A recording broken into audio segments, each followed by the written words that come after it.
Hey guys, it's Dr. Justin Marchegiani here. Really excited to be live with you here today. Today we're going to do a video on fiber. Is it good for you? Yes or no? Before we dive in, please put your comments down below. Let me know your thoughts on fiber. Do you feel good with it? Yes or no? Really curious. And make sure you give me a like. Really appreciate it as well. Thumbs up. All right, so fiber, right? We have different soluble and insoluble fiber, right? Soluble is it's essentially is what it is. It's going to dissolve in water, become more liquefied. Where insoluble is a lot more firmer, right? Think of psyllium husk and harder, more fibrous, dense foods. Beneficial, right? I mean, there's some good things to fiber. It can help bind up a lot of toxins. It's usually going to be in a lot of vegetables and a lot of plant matter that are going to have some nutrient density. It's also going to be in foods that maybe contain a lot of anti-nutrients. There's a lot of FODMAPs that are usually a part of fiber as well. So it's a double-edged sword. There's some good research on fiber being beneficial, adding both to your stool, helping to bind up various toxins, right? Apple pectin, citrus pectin, carrot root, right? These are good, healthy fibers that can be beneficial.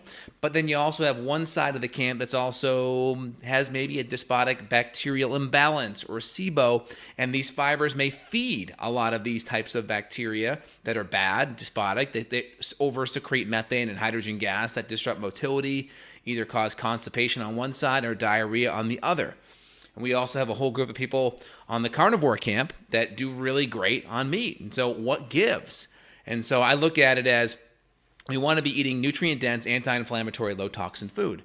We want foods that, have ideally lower levels of anti-nutrients, right? These are things like lectins and phytates and mineral blockers and proteolytic enzyme blockers. We want things that are lower in that. So your typical cruciferous vegetables tend to do pretty decent.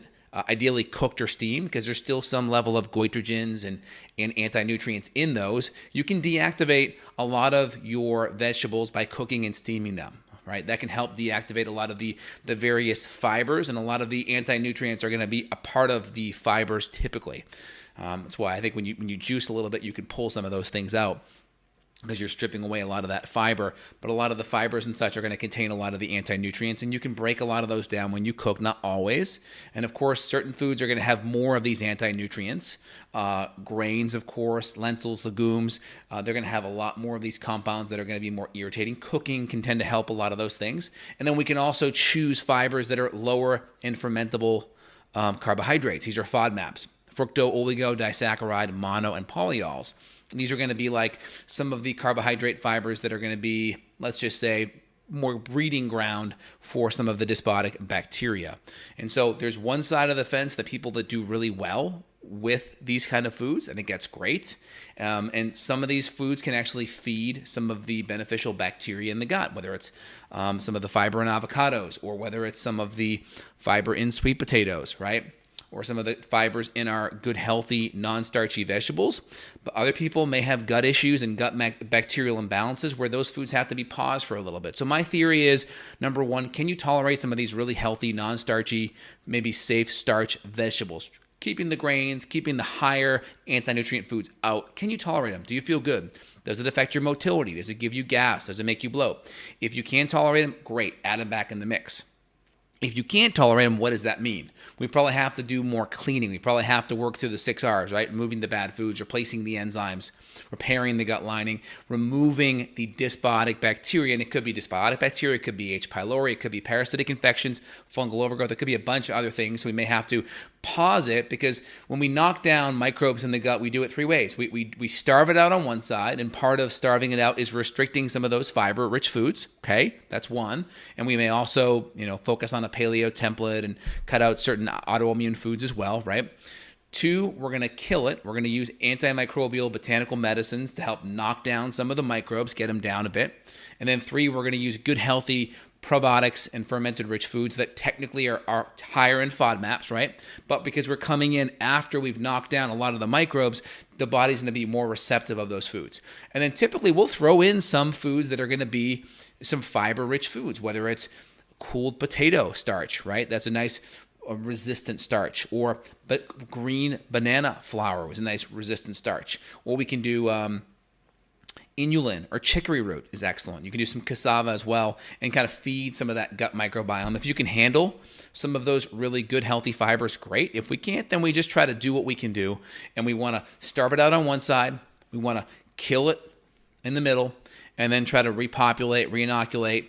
Think of seeds and fertilizer. Seeds being probiotics, fertilizer being the prebiotic fibers, the fructooligosaccharides, right?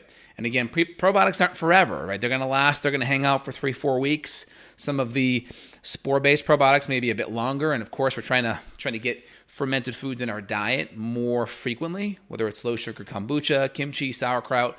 If we can't, and you may have to rely on probiotics in a supplement form more frequently, but ideally try to get some in your diet naturally so you don't have to rely on supplements all the time for probiotics. So I hope that helps. Fiber is a double-edged sword if you can tolerate it and it's healthy plant-based, non-starchy, great. Try to stay away from the grains. Try to stay away from the lentils. They shouldn't be staples, okay? And try to focus on the healthy, non-starchy, safe starch, plant-based ones. Safe starch mean grain-free.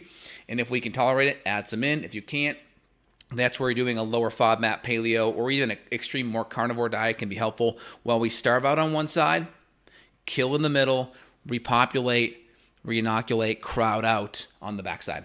All right, guys, hope you enjoyed today's video. Hope it makes sense. And these are things that I incorporate with patients clinically, so it's not theory. I see it work. And the hardest part theoretically is you see people that have problems on both. So you have like the carnivore camp. This is what you have to do. You have the plant-based camp. And I'm here to tell you, I've seen it on both sides. And so you just have to know that different people can respond differently and not go about it dogmatically. Be more about the results and utilizing the right tool versus having to use that tool and jam it down and use that screwdriver, the wrong way. You pull, you have a nail, you use a hammer, right? If you have a screw, you use a screwdriver. So you want to use the tool for the right job. So I hope that helps. Have that attitude and you'll be in good shape.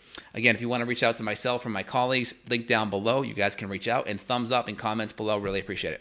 All right, guys, take care, y'all. Bye now.